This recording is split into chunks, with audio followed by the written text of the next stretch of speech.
રામદાસ બાપુના જય સિયારામ। नादान भुगत अपनी करनी, नादान भुगत अपनी करनी, ये पापी पाप में चैन कहाँ, ये पापी पाप में चैन कहाँ। जब पाप की गठरी शीश धरी, जब पाप की गठरी शीश धरी, अब शीश पकड़ कर रोए। कबीर साहेब ની વાત છે કે પાપી ને પાપ કર્યા પછી ક્યારેય ચેન પડતું નથી। પાપી માણસ હંમેશા પાપ કર્યા પછી ચેનથી રહી શકતો નથી। અને તમે જીવનમાં પાપ કર્યા છે અને પાપ જ તમે તમારા શીશ ઉપર ધર્યા છે, એટલે મસ્તક ઉપર।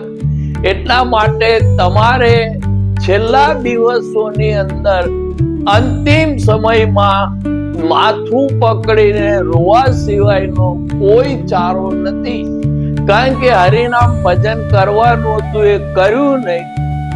અને હવે જ્યારે પાપ એનું રૂપ બતાવવા માંડ્યા, એટલે પછી શીશ પકડ કર રોય, માથું પકડીને રોવા સિવાય કોઈ ચારો નથી। એટલે સમય પહેલા જાગી જવું। રામદાસ બાપુના જય સિયારામ।